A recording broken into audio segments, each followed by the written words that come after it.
I knew something was wrong the very moment she walked into my living room wearing that spotless white uniform. Her name was Chloe, and she said she was a nurse assigned by the local clinic to help me recover from my fall.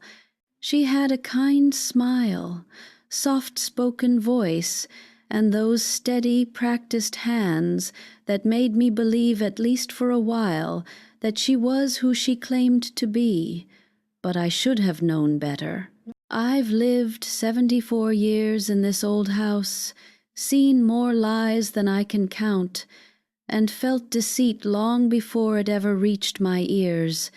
Yet this time, the deceit came wearing a nurse's badge and carrying my son's scent.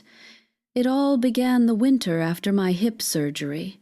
I'd fallen in the kitchen, reaching for the kettle, and broke more than just a bone. That night I broke my pride. My son, Daniel, was frantic. He'd moved out years ago, chasing jobs and women, but he called every night while I was in the hospital. Then one afternoon, he came to visit with her. "Mom," he'd said, voice full of excitement, "this is Chloe. She's a nurse. She offered to help look after you once you're discharged." Chloe smiled like she was already part of the family. "It would be my honor, Mrs. Langley," she said, eyes shining. "I just love helping people." At that moment, lying there in my hospital bed, I felt a strange warmth. Maybe it was gratitude. Maybe it was relief. Or maybe it was the pain medication dulling my instincts. Because even then, there was something about her that didn't sit right, the way she watched Daniel when he wasn't looking, the way her eyes darted around the room, assessing everything, like she was taking mental inventory. When I finally came home, she was already there. She'd rearranged my furniture for safety, she said. My favorite armchair was moved closer to the window, my photo frames neatly lined on the mantel, but one was missing, the picture of my late husband, Walter. I asked about it, and she smiled, saying, "I thought it looked a bit gloomy for recovery." Walter's photo wasn't gloomy, it was the heart of this house, but I let it slide. I was too weak to argue. Besides, Daniel seemed happy. It had been years since I'd seen him smile like that. He was always so restless, always running from something, and now here he was, helping me up the stairs with this young woman at his side. Maybe she was good for him, I thought. Maybe she'd be good for me, too. Days passed quietly at first. She cooked, cleaned, and fussed over me. Every morning, she'd set out my pills in a small plastic box, hum softly as she swept the kitchen floor, and chat about her patients. Her stories were vivid: an old man who forgot his name, a young mother with a heart condition, a child who smiled through chemotherapy. I believed every word. Why wouldn't I? But then strange things began happening. My mail disappeared. A few of my jewelry pieces, nothing grand, just sentimental things, went missing. When I asked, she said she'd placed them somewhere safe. Can't have you tripping over clutter. She'd laugh. One evening, while she was out buying groceries, I tried to stand on my own and walk to the bedroom. That's when I saw the envelope half tucked behind the lamp on the hall table. It was addressed to her, from a debt collection agency. My heart skipped. A nurse owing money? I told myself maybe it was personal, unrelated. I put the letter back and didn't tell Daniel. But the more I watched her, the less she seemed like a nurse. She didn't know how to measure my blood pressure properly. She never once checked my surgical scar or called my doctor for updates. Instead, she spent hours on her phone, whispering in corners, pacing the porch at night while Daniel slept in the guest room. Then came the day she told me so casually it almost sounded kind. "Mrs. Langley, I think it's time you considered moving into assisted living. Daniel and I could manage this house better, you know. You'd have all the care you need there." Her words hit me like cold water. Daniel and I, the way she said it like they already owned the place. My throat tightened, but I smiled. I've learned over the years that the worst kind of enemy is the one who believes you're harmless. So I let her think, I agreed. That night, I pretended to sleep. From my room, I could hear them in the kitchen, whispering. Her voice was low, urgent. His was hesitant. I caught bits and pieces, paperwork, deed, transfer. My heart pounded against my ribs. Could it be possible? My own son, my only child, helping her take my house?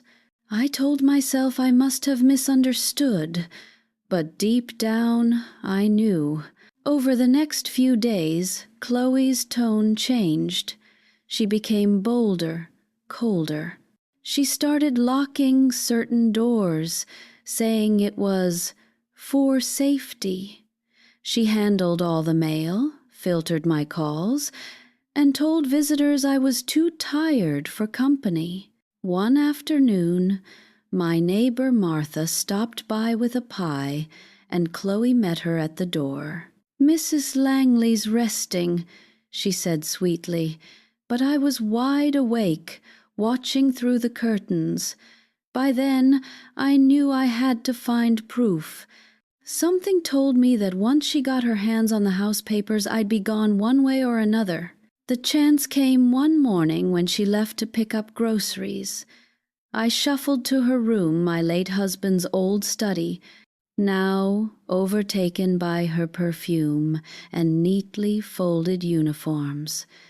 I searched the drawers, trembling, until I found a small folder under a stack of medical pamphlets. Inside were photocopies of my house deed, my signature crudely traced in blue ink. My name Margaret Langley, but the handwriting wasn't mine, and beside it, Daniel's signature, real and heavy. My knees buckled. I sat on the edge of the bed, the room spinning. How long had they planned this? Since the hospital? Since the first day she smiled at me? I heard a car door slam outside. Panic surged through me. I stuffed the papers back and returned to my chair just as she walked in, humming. But when she looked at me, her smile froze. She knew. Somehow, she knew. That evening, she made me tea. "You look pale, Mrs. Langley," she said softly. "You should rest. I'll handle everything." Her voice was like silk over glass, smooth, but dangerous. I didn't drink the tea. That night, I called my old friend, Martha, whispering into the phone. I told her everything. She gasped. "Margaret, you need to get out of there," she said. But where would I go? This was my home. My husband built it with his bare hands. I wasn't leaving, not for that girl, not for anyone. Still, the walls began to feel tighter. My phone charger disappeared. My wallet went missing. And every morning she'd ask, "Did you sleep well?" in that sing-song voice that made my skin crawl. But what truly broke me wasn't her lies. It was Daniel, my boy, my flesh and blood. One night I called him into my room, tears in my eyes. "Daniel," I whispered, "why are you doing this? Why her?" He looked at me like I was speaking another language. Mom, he sighed, you're confused. Chloe's helping you. We're just trying to take some stress off your hands. But his eyes flickered. Guilt, or maybe fear. As he left the room, I realized I wasn't just fighting Chloe. I was fighting the hold she had over him, and she wasn't letting go easily. I didn't sleep that night. Every creak of the house felt alive, like the walls themselves were whispering secrets I hadn't heard yet. The moonlight spilled across the hallway, illuminating the faint outline of Chloe's door. She was awake too. I could hear the faint rustle of papers and the clicking of her phone camera. My chest tightened with dread. She was documenting something, maybe my documents, maybe my decline. By morning, she greeted me with that same syrupy voice. "Good morning, Mrs. Langley. I checked your vitals last night while you were sleeping. You seemed a bit restless." Her words froze me. Checked my vitals while I slept? I hadn't agreed to that. I wanted to scream, but I forced myself to smile instead. "I suppose it's good you're keeping such close watch," I said softly. Inside, I was trembling. Later that afternoon, while she was busy in the kitchen, I decided to test her. "Chloe," I said, "I was thinking of calling Dr. Patel for a quick checkup. Maybe he can coordinate your care plan for me." She stopped stirring the soup. Her smile faltered. "Oh, there's no need. Dr. Patel's office is swamped right now. I have your file under control." I leaned forward. "You have my file?" "Yes," she said quickly, her tone firm. "Daniel brought it from the hospital." But Daniel didn't even know where that file was. I kept it in the top drawer of my dresser. She was lying, boldly, without even blinking. That evening, Martha called again. "Margaret." I looked into her. She whispered. "There's no nurse named Chloe registered at the clinic Daniel mentioned. None." I checked twice. The room went silent. My heart thudded in my chest so loudly I was afraid Chloe might hear it from the next room. "Then who is she?" I whispered. Martha sighed. "I don't know. But she's not what she says she is. Please, you need to call someone. Maybe the police." "Police?" I wanted to. God, I wanted to. But what proof did I have? A fake uniform? Suspicious whispers? Daniel would never forgive me if I accused his girlfriend without evidence. So I waited and watched. Days passed. Her behavior grew stranger. She began answering the door before I could, intercepting every visitor, every call. I wasn't allowed to handle my own bank mail anymore. "You could get confused by the numbers," she'd say sweetly. "I'll take care of it." One morning, I woke to find her standing by my bedside, just staring. Her eyes were blank, distant, almost studying me. I pretended to be asleep, but my pulse raced. She stood there for what felt like forever, then quietly left the room. That was when I decided I needed to outsmart her. I started keeping small notes, tiny pieces of paper hidden in my Bible, under the mattress, behind old photo frames. I recorded dates, times, and everything she did. The day she made a call pretending to be from the bank. The morning she forged my signature on another document. The night she whispered into the phone, "Once it's in my name, she won't be a problem anymore." Still, she acted like the perfect nurse around Daniel. She'd make him tea, touch his shoulder gently, and call him sweetheart. He looked at her like she was his salvation. It broke me. One Sunday evening, I overheard a conversation that made my blood run cold.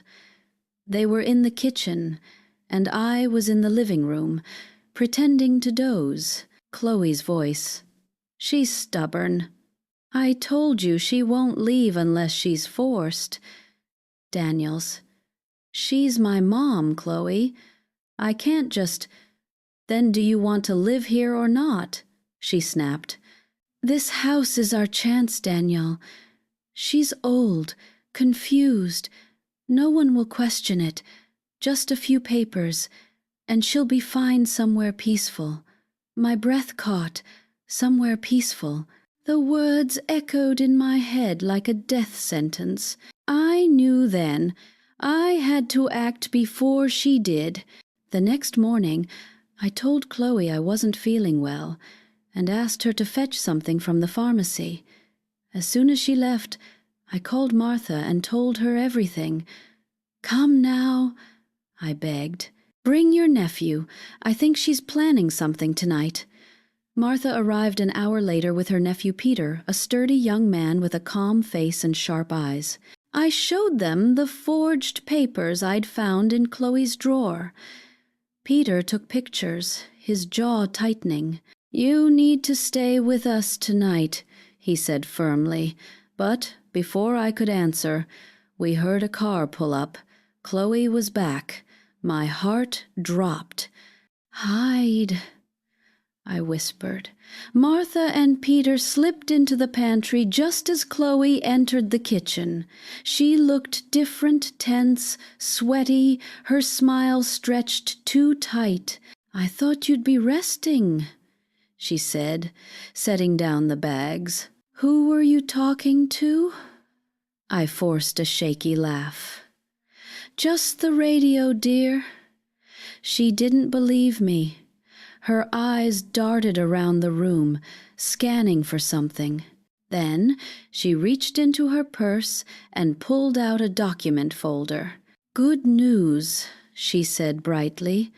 "I talked to a notary. We can update your estate papers today. Just some signatures to make sure your medical needs are covered." My blood ran cold. Estate papers. She wasn't even hiding it anymore. "Why don't we wait for Daniel?" I said softly, buying time. "Oh, he trusts me," she replied, voice honeyed but sharp. "You should too." Her hand brushed mine as she handed me the pen. It was cold, too cold. Then, before I could respond, a voice boomed from the pantry door. "That's enough," Peter said, stepping out with his phone recording. "This whole thing's on camera." Chloe froze, her face drained of color. What are you doing here?"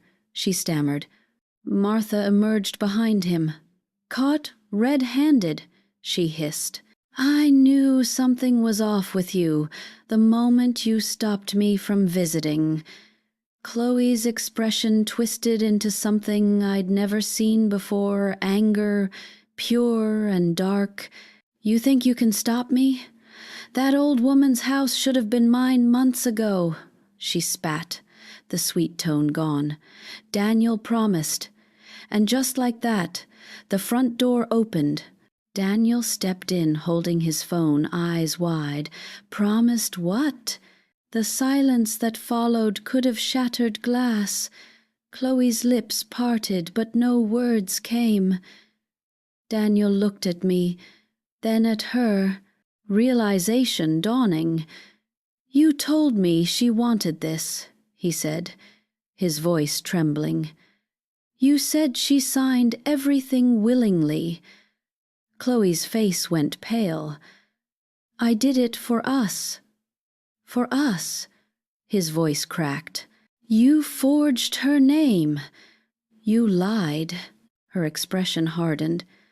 "You're just as guilty, Daniel. You went along with it." He stepped back, shaking his head.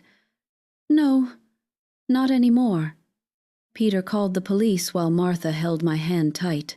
I sat there, staring at the woman who had almost stolen my life.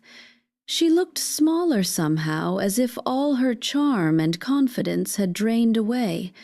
When the police arrived, she tried to play innocent, sobbing, saying I was confused, that she was only helping, but the forged documents and Peter's recording said otherwise. They took her away in handcuffs as I watched through the window. Daniel didn't look at me for a long time. He just stood in the doorway, broken, ashamed. The house felt cavernous after they took Chloe away, like sound itself was afraid to settle.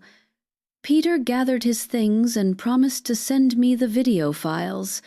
Martha brewed tea as if ordinary rituals could press the world back into shape. Daniel hovered by the doorway, a grown man reduced to the boy I used to walk to school, his face drawn and wet-eyed, the words he needed still trapped behind his teeth. I said nothing. Not for a long time. Grief isn't always for the dead. Sometimes it's for a living person who chose the wrong road so many times you can't recognize their footprints anymore. When I finally spoke, my voice surprised me. "You'll sleep here tonight," I told Daniel. "Not in the guest room, in your old room." He looked startled, ashamed, grateful, and nodded. Martha squeezed my shoulder and promised to return first thing in the morning. Peter lingered on the porch to finish a call with the police, then disappeared into the cool dark like a seal on a fragile promise. That first hour after quiet returned, the house breathed in little shudders. I felt it in the floorboards, in the sigh of the old pipes, in the way the hallway seemed longer and narrower than I remembered. I made my slow way to the study, Walter's study, ready to reclaim the space she'd called a supply room. I turned the knob, expecting resistance, but the door swung wide. The room smelled of orange cleaner and foreign perfume. Her uniforms hung like ghosts on the back of the chair. The drawers, once crowded with my husband's careful order, were full of scraps, sticky notes, a cracked lipstick, a tiny lanyard clip. I opened the bottom drawer, the one I never let anyone touch while Walter lived, the one where he kept his letters and, once, the little cigar tin full of coins he pretended was for luck. That drawer was empty. I sat on the edge of the desk chair and closed my eyes. I thought about the missing photograph of Walter on our wedding day, the one I'd looked at every Sunday since the year he died. She'd taken it the first week, with a laugh as light as lint, calling it gloomy. What had she seen in his face, in mine, that she didn't want on display? "Mom?" Daniel's voice came soft from the doorway, hesitant, like he might scare me if he crossed the threshold. "Yes?" He stepped in, picked at a thread on his sleeve. "They said she might be out on bail by morning. The officer didn't want to promise. Chloe, she said she'd hired a lawyer." The chair creaked beneath me. Of course she did. He watched me as if waiting for lightning.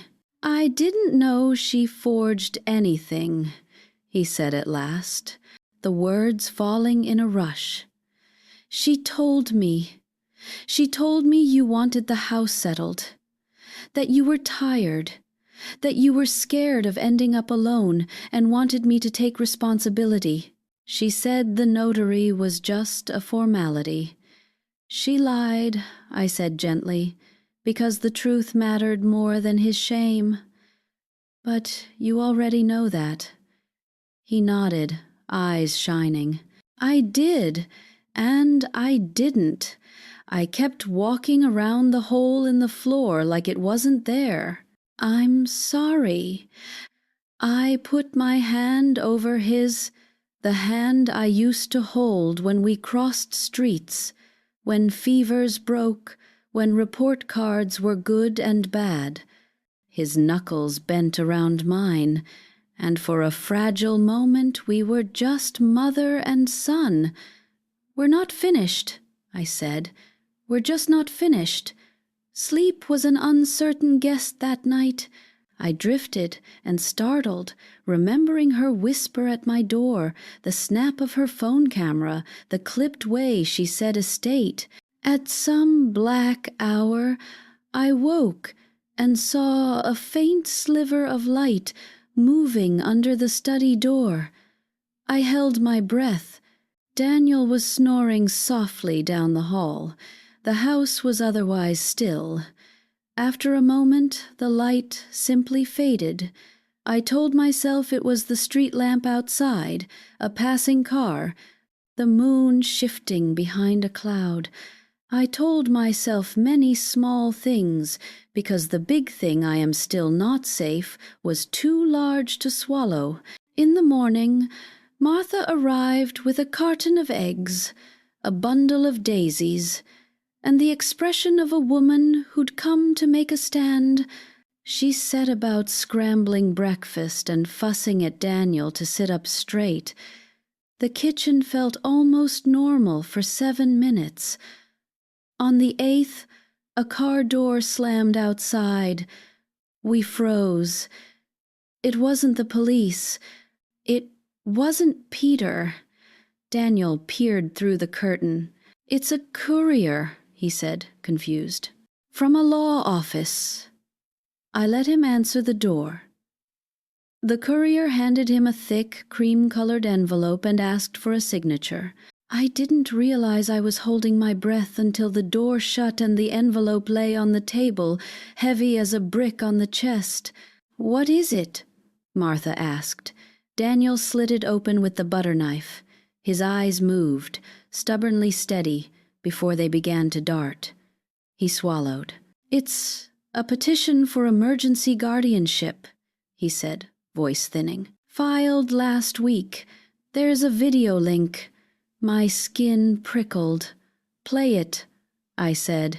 He hesitated, then tapped the link with his thumb. The phone screen filled with my living room, the armchair by the window where she'd perched me like a doll. The video was shot at a slightly crooked angle, the picture wobbly. There I was in my robe, hair unbrushed, asking her where my wallet was. She spoke in that syrupy tone. Don't you remember, Mrs. Langley? You misplaced it again. And then there was another clip, me searching the kitchen drawers, frustrated, muttering to myself. Another me waking from a nap, disoriented, calling for Walter as if he were in the next room. They were all real moments, clipped and stitched to look like a decline. Martha leaned closer, hand over her mouth. She was building a case, she whispered. She was filming you. I pressed my palm against the table to steady it. She always knew where to stand, I murmured. She knew when my hair looked wild, when the light was wrong. She wasn't a nurse. She was a story collector. Daniel skimmed the text. It claims you're a danger to yourself. It cites a clinical evaluation from a Dr. Cohen. He looked up. Do you know that name? No, I said. Do you? He shook his head and looked smaller for it. Another envelope lay beneath the first. I slid it out. It was thinner, with a cheap return address sticker at the corner. Inside was a single sheet, no ceremony, no weight, a letterhead from the notary they'd mentioned. The text made my stomach sour. A scheduled appointment, already completed, to witness clarification of deed intentions. Then the line that snagged my breath, Miss Chloe Hart will attend as next of kin. Next of kin? Martha repeated, outraged. What nonsense! But I didn't hear the rest. I was turning the thin paper over and over, my fingers blind. On the back, in sloppy blue ballpoint, someone had jotted an address and 2 words, Ask Miriam. I knew that name. Not from my present life, but from the seam between it and the one that came before. A nurse at the hospital where Walter had his gallbladder taken out 38 years ago. She had hair like a silver storm, and hands that could catch a falling tray without looking. She'd written me a thank you once for the lemon cookies I brought. I kept the note in the bottom drawer of the study for years, with other small things that made big days lighter. That empty drawer. I stood so suddenly my chair scraped. I need the attic, I said. Daniel blinked. Now? Now.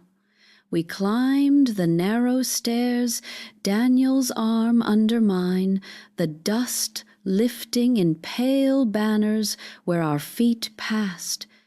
The attic smelled of cedar and old winters. I made straight for the trunk that had been Walter's mother's and then mine. Postcards, ticket stubs, the kerchief he tied around his wrist when he painted the back porch blue. At the bottom, wrapped in flannel, lay a shoebox. I hadn't opened it in years. There's a point in a widow's life when the past becomes a glass house, beautiful, fragile, and dangerous to move through.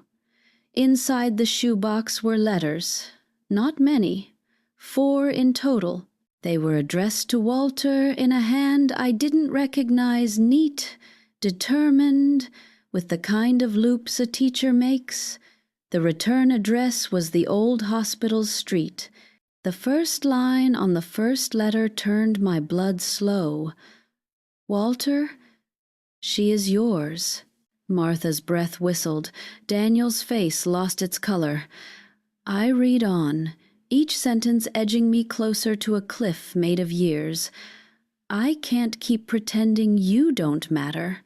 I won't cause trouble for your wife, she seems good, and they said your heart is kind, but the child will ask questions one day. She will need a name and a story that isn't just a shadow.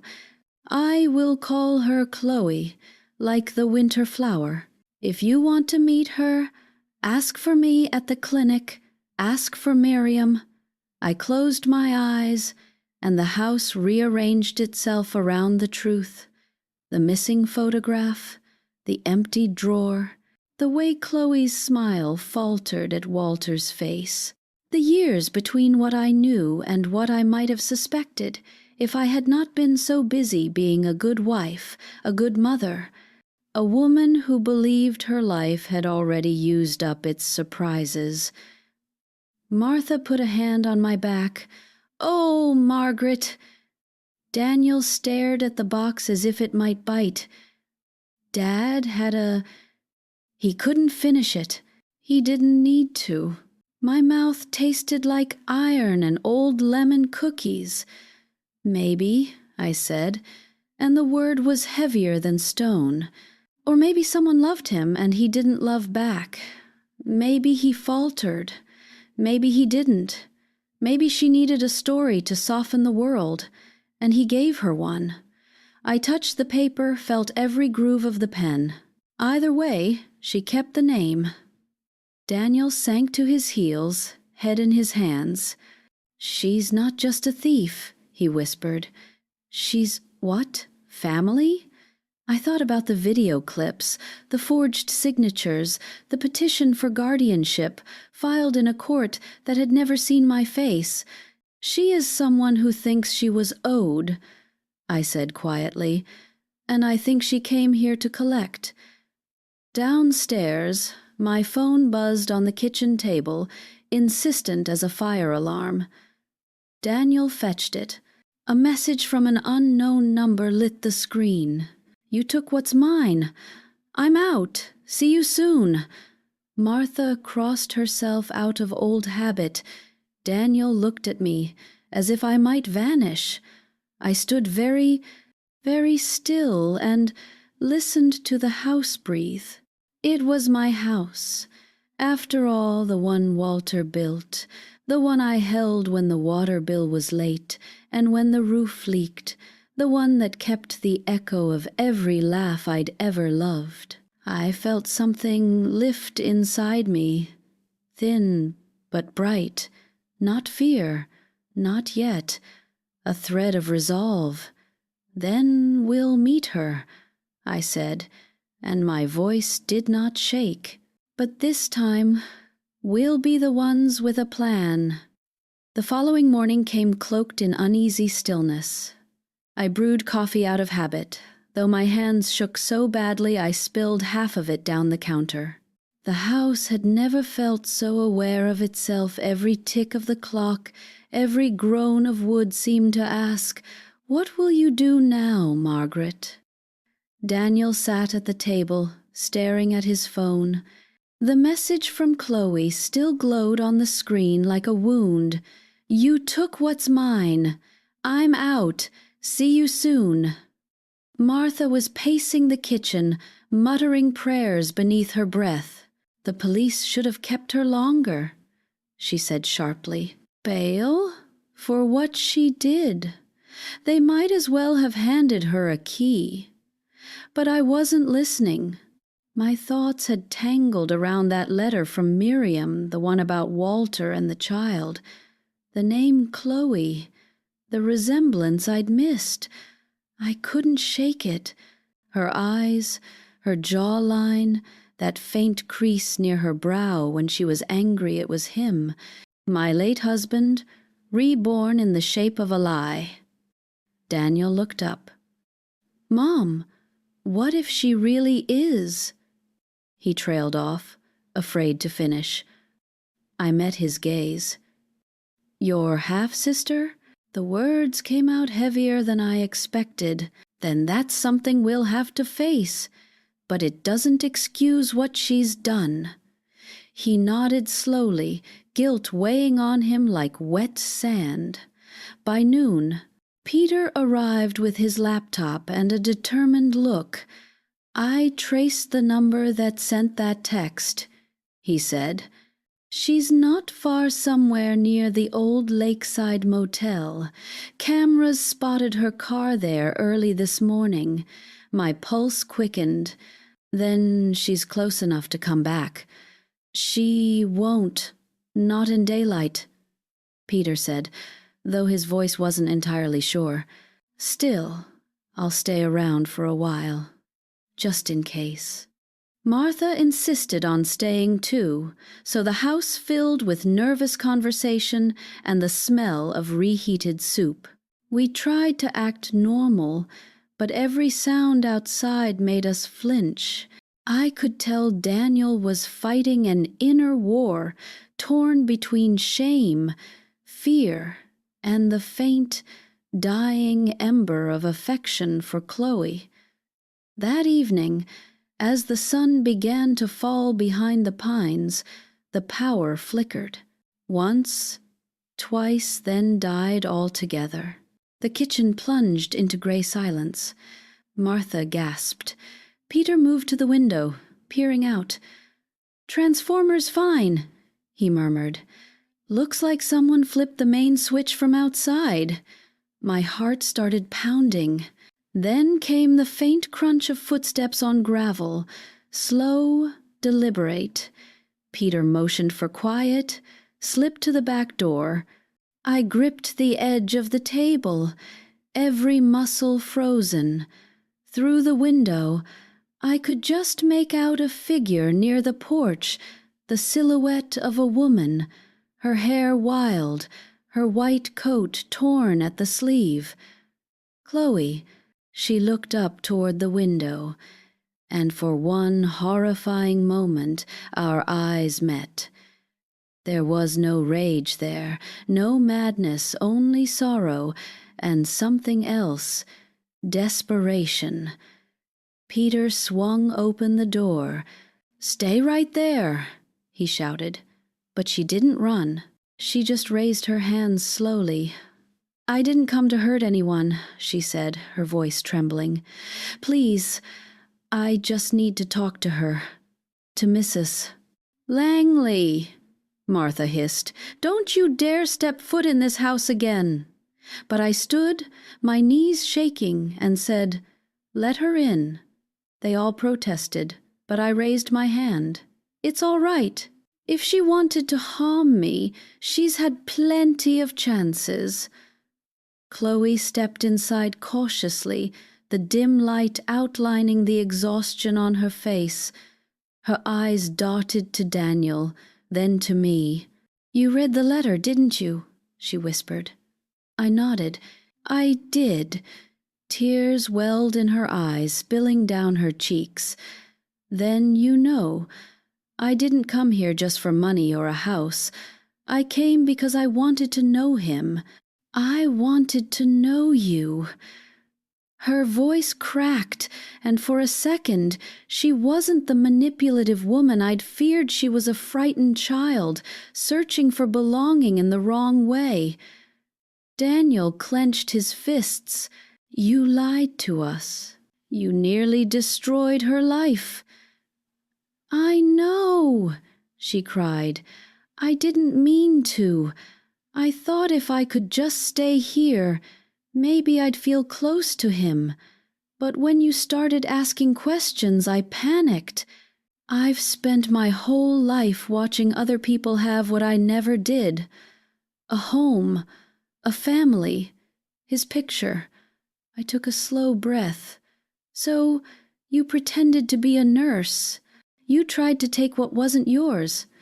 "I thought it was mine," she whispered. "For once I wanted to be seen." Peter crossed his arms. "That's not an excuse for fraud and manipulation." She nodded weakly. "I know. I'm ready to face that." Then she turned to me, her voice breaking. "I just wanted to hear it from you. Is it true? Was he really my father?" I looked at her, really looked at her, and for a fleeting second I saw Walter in the curve of her jaw, in the sorrow that filled her eyes. There was no denying it anymore. The letters, the resemblance, the timing, it all fit. "Yes," I said quietly. "I believe he was." Chloe crumbled to her knees, sobbing. Daniel turned away, his shoulders heaving. Martha covered her mouth, whispering a prayer. "I'm sorry," Chloe said through her tears. "I didn't know how to come to you. I thought you'd hate me. That everyone would. I just wanted a piece of what I lost." The room was so still that even the wind outside seemed to pause. I walked toward her slowly, each step echoing like a lifetime. Then I reached down, touched her shoulder gently. "You didn't lose it," I said. "You just went looking for it the wrong way?" She looked up at me, eyes red and swollen. "You should hate me." "I should," I admitted softly. "But hate is heavy, and I've carried enough." Daniel turned, his face pale. "Mom, are you saying you forgive her?" I nodded. "Forgiveness isn't forgetting. It's just letting go before it poisons the rest of your days." Peter still looked wary, but he didn't stop me when I asked Chloe to sit. I poured her a cup of tea, the same ritual I'd offered strangers and friends alike for 40 years. The power flickered back on as if the house itself sighed in relief. Chloe looked around the living room, her gaze resting on Walter's photograph, now back on the mantel where it belonged. She whispered, "He looks just like I remember him from the picture my mother kept." That was when I knew the truth in her words. The police came later that evening to escort her back for questioning. Before she left, she turned to me once more. If I'd told the truth from the beginning, do you think it would have been different? I hesitated, then said, maybe. But truth always finds its way home, Chloe, even when we try to bury it under lies. She nodded, tears glistening again. Then she was gone. The silence that followed was softer than before. I sat by the fire, Daniel beside me, Martha dozing in the corner. The storm had passed, but something new lingered, a strange peace, like the calm after confession. Daniel looked at me. What happens now? I stared into the flames. Now we start again, I said. With what's left, and with what we've learned. Outside, the wind moved gently through the pines, carrying the last of the night's fear with it. Somewhere in the distance, a siren wailed, then faded, and for the first time in months, I felt like I could breathe again. The following week unfolded like the slow thaw after a storm, quiet, uneasy but edged with cautious warmth. The house smelled of coffee again. Daniel stayed longer than planned, helping repair the front gate and clear out Chloe's remnants from the study. Yet even in the sunlight, her ghost lingered in the faint perfume, clinging to the curtains, in the empty drawer Walter once used, in the letters I kept locked inside my dresser. At night, when the house grew still, I'd take out one of those letters and read it again, searching for something between the lines. Walter's name, the tone, the guilt. He'd never mentioned her. Not once, not even in the moments before his heart gave out in that very same kitchen. But now it was as though the silence had finally found its voice through her. Daniel tried to fill the quiet with work, fixing, cleaning, rebuilding.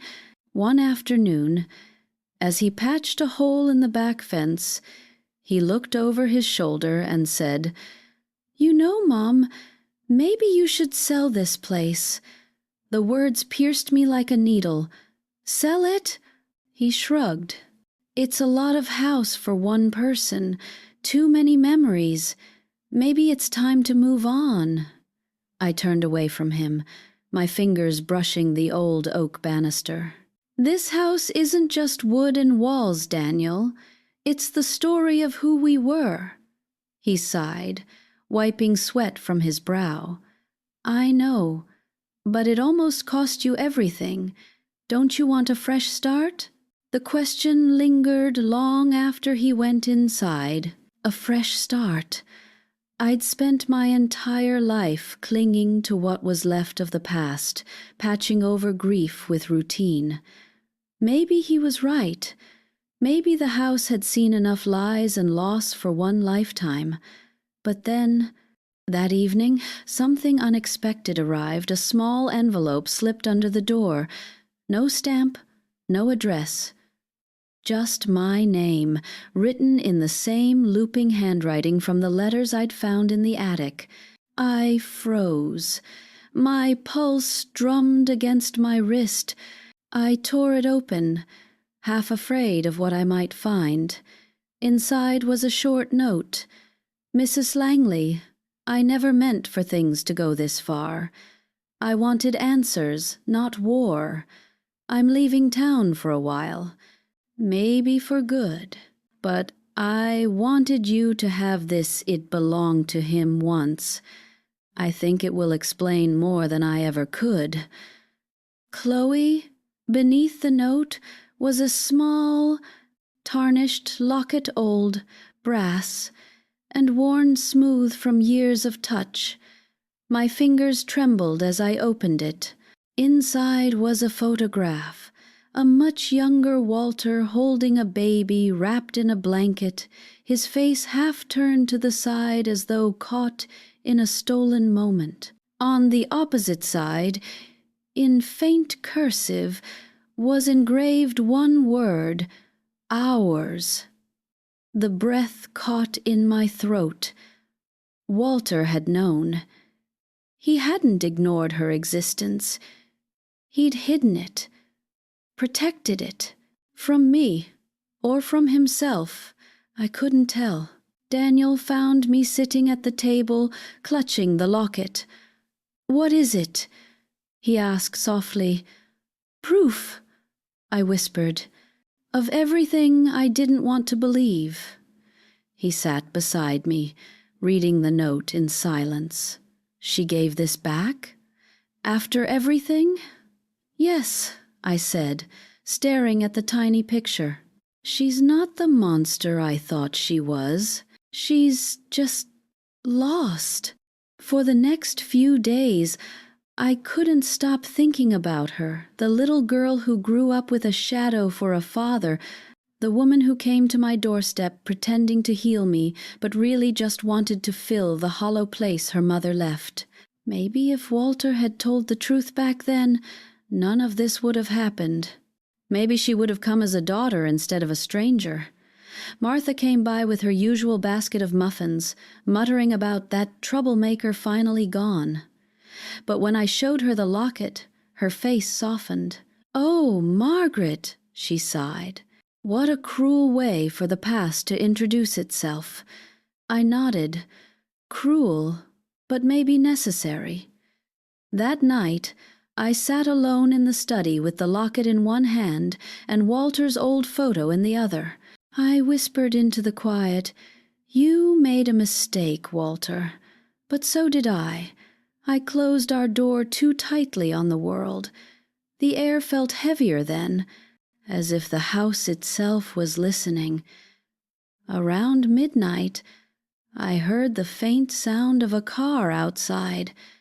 I peered through the curtain, heart racing. But it wasn't Chloe, it was Daniel, leaving. He'd been restless all day, pacing like a man wrestling with ghosts. The next morning, I found a note on the counter in his handwriting. "Mom, I need some space to think. I'll be back in a few days. Don't worry about me. Love, D." I sighed, folding it neatly. Maybe it was his turn to wrestle with the truth. 3 days passed with only silence for company. I watered the plants, listened to the radio, and watched the light change through the same old lace curtains. The calm should have been comforting, but it wasn't. I kept glancing at the road, half expecting her car to appear. Then, one afternoon, a man arrived at my door. Middle-aged, in a plain gray suit, carrying a folder. His voice was formal, practiced. "Mrs. Langley, I'm here on behalf of the late Mr. Walter Langley's estate." I frowned. His estate? That was settled years ago. He smiled politely. "There's been an amendment." A supplemental note was recently uncovered during a digital archive review. It references a trust account and a beneficiary named Chloe Hart. I froze. "What kind of note?" He opened the folder and slid a printed copy across the table. It was Walter's handwriting, undeniably his. The letter was short, dated just weeks before his death. "If my life ends before I can speak what I must, let it be known that I have provided for the child who bears my eyes but not my name. This home shall remain Margaret's, but a trust must be created in Chloe's care. She deserves at least the truth of her blood." The room spun. I pressed a trembling hand to my chest. Walter had hidden more than love, he'd hidden a promise. The lawyer cleared his throat gently. "The trust already exists, ma'am. It was set up quietly under another name, but it's now being transferred properly. Miss Hart has been notified." I nodded numbly. signing where he asked, though my vision blurred with tears. When he left, I sat in the silence, the letter trembling in my lap. For years I'd believed my husband's love for me was pure and uncomplicated, but love, I realized, rarely survives unscarred. It leaves behind echoes, fragments, mistakes that bloom years later into people like Chloe, reminders that truth doesn't die. It waits. That night I sat on the porch under the stars, holding the locket. The wind whispered through the pines, the same melody Walter used to hum when fixing the roof. I whispered back, "It's done, Walter. She has her share of you now." And for the first time, the air felt lighter, not forgiving, not forgetful, just still, as if the ghosts finally knew their places. I stayed there until the crickets began to sing, and the horizon turned gold.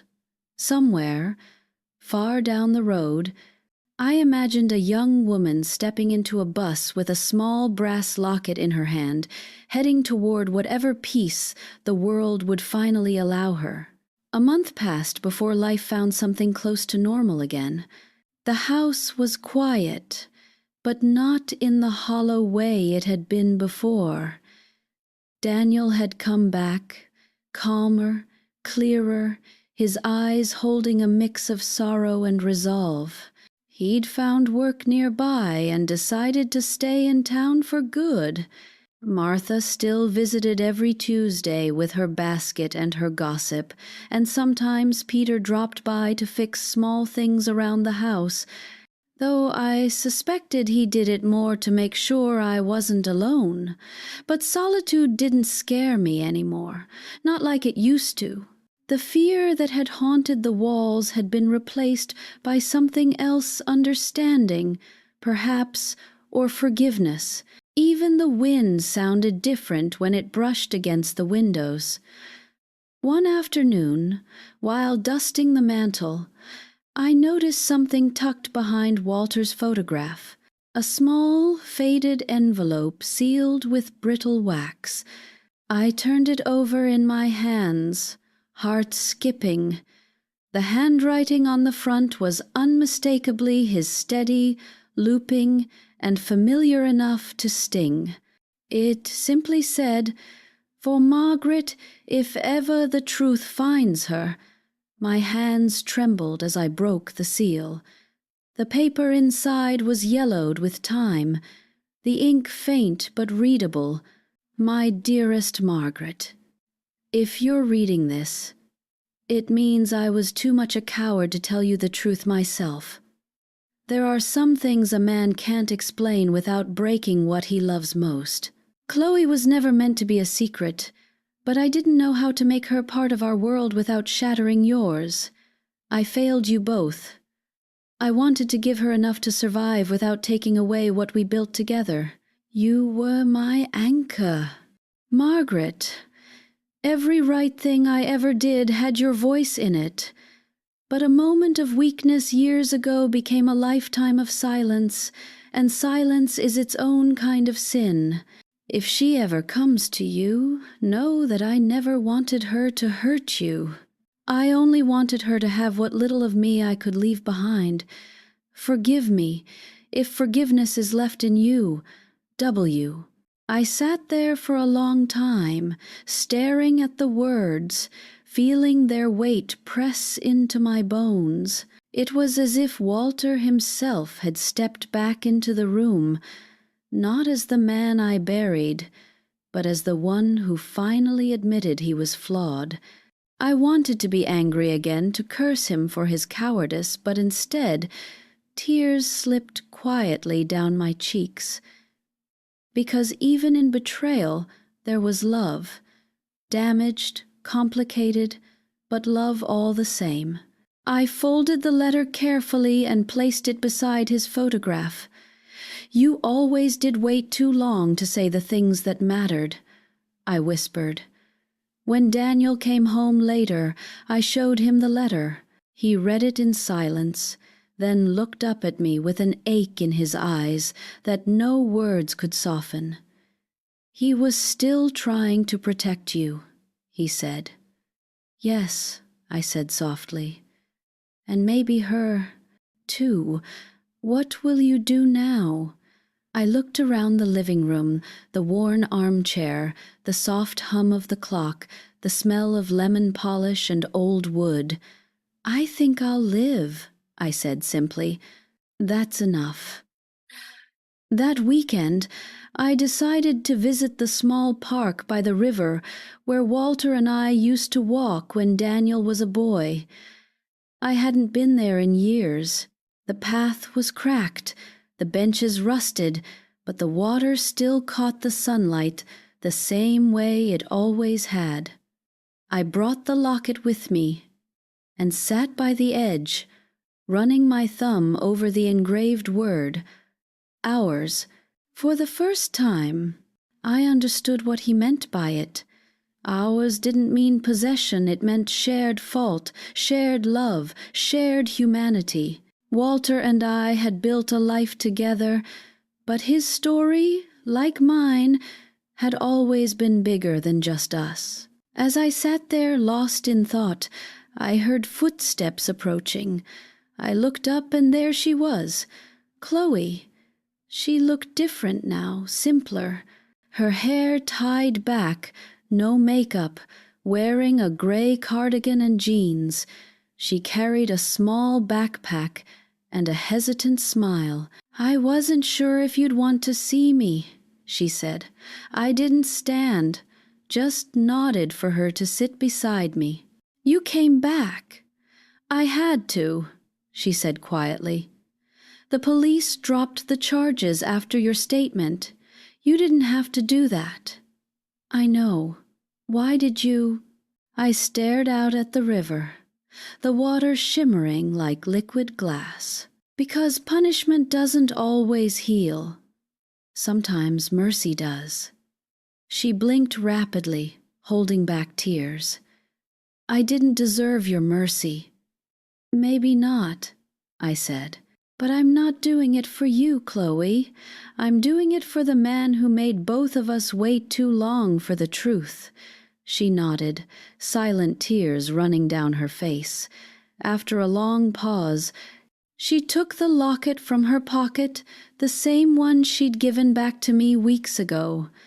She held it out. "You should keep it," she whispered. I shook my head. "No, child, you keep it, it's yours now." Her lips trembled as she closed her fingers around it. For the first time, I saw her not as a stranger, not as a threat, but as a mirror of everything Walter left unfinished. "I'm sorry for everything I did," she said. "For the lies, the pretending. I didn't know how else to be seen." "I believe you," I said. "But you don't have to pretend anymore. Not to be loved, not to belong." We sat there a while longer, the sound of the river carrying the weight of our silence. When she finally stood to leave, she hesitated. "Do you think he would have wanted this? Us sitting here?" I smiled faintly. "I think he would have been proud that we found a way to forgive him." She nodded, tears slipping down again. Then she turned and walked away, her figure growing smaller until she disappeared around the bend of the path. I stayed until the light faded, until the air turned cool and the first stars began to blink awake. When I returned home that evening, the house didn't feel haunted anymore. Walter's photograph seemed softer somehow, less like a monument, and more like a memory finally at peace. Daniel was in the kitchen, humming as he cooked, and the smell of stew filled the air. "Everything all right, Mom?" he asked when I stepped in. "Yes," I said, smiling for real this time. "Everything's all right." He grinned, ladling soup into bowls, and for a brief, precious moment, life was simple again. Later that night, I lit a candle for Walter on the mantel, a small flicker of light against the dark. "You were a foolish man," I whispered, "but you gave me a life worth remembering." The flame danced gently, and I could almost imagine his laugh echoing faintly in the rafters, carried by the same house that had held every secret, every heartbreak, every love. I closed my eyes, listening to the house breathe one final time, and whispered, "Rest now, Walter. We're all home." And for the first time in years, I felt the kind of quiet that wasn't loneliness at all, it was peace.